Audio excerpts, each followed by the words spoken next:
একটি দোয়া আছে, আপনি যদি সকালে বিকালে অর্থাৎ ফজরে মাগরিবে তেলাওয়াত করেন অথবা প্রত্যেক নামাজের পরে যদি আপনি তেলাওয়াত করেন, দোয়াটি পড়েন, আপনার জন্য জান্নাত ওয়াজিব হয়ে যাবে। সুবহানাল্লাহ। জান্নাতে যাবেন বলা হয় না, জান্নাত কি হয়ে যাবে। আন আবি সাঈদ খুদরি রাদিয়াল্লাহু তাআলা আনহু আন্না নবী সাল্লাল্লাহু আলাইহি ওয়াসাল্লাম قال,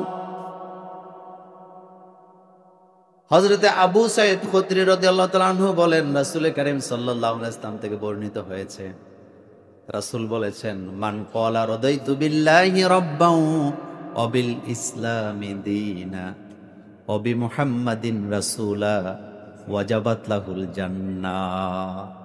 হযরতে আবু সাঈদ খুদরি রাদিয়াল্লাহু তাআলা আনহু বলেন, রাসূল কারীম সাল্লাল্লাহু আলাইহি ওয়াসাল্লাম বলেছেন, যে ব্যক্তি বলবে রাদাইতু বিল্লাহি রাব্বান ওয়া বিল ইসলামি দীনাও, রাদাইতু বিল্লাহি রাব্বাও, আমি রুজু হলাম কার দিকে, আর জোরে বলেন কার দিকে, আমি রাজি খুশি আছি কার প্রতি, রব্বাও আমাদের রবের প্রতি, অবিল ইসলামে দীনা, ইসলাম পাই আমি খুশি হইছি।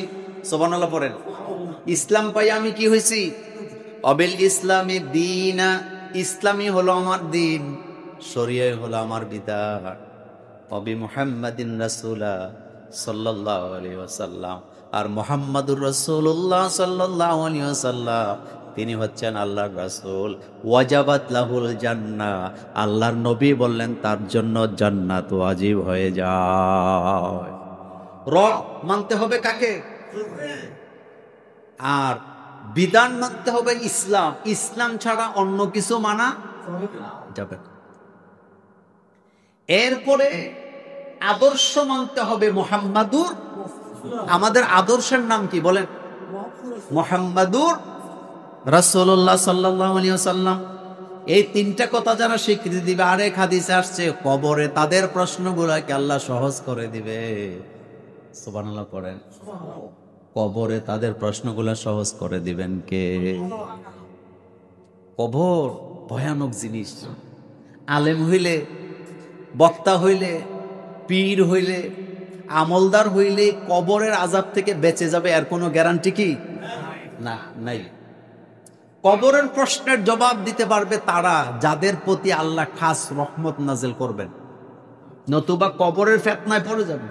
আল্লাহ রাসূল সাল্লাল্লাহু আলাইহি ওয়াসাল্লাম দোয়া করেছেন, আল্লাহুম্মা ইন্নী আউযু বিকা মিন ফিতনাতিল কবর, আয় আল্লাহ তুমি আমাকে কবরের ফিতনা থেকে কি করো, আমাকে বাঁচাও। সেজন্য এই দোয়াটি যেন আমরা ভুলে না যাই। দোয়াটা আপনারা পারেন তো, আপনারা বলেন, রাদাইতু বিল্লাহি রাব্বান ওয়া বিল ইসলামি দীনা ওয়া বি মুহাম্মাদিন রাসূলা সাল্লাল্লাহু আলাইহি ওয়াসাল্লাম। আল্লাহর নবী বলেন, এই কথা, এই দোয়া যারা পড়বে, এই কথার যারা স্বীকৃতি দিবে, তাদের জন্য আল্লাহর জান্নাত ওয়াজিব হয়ে যায়।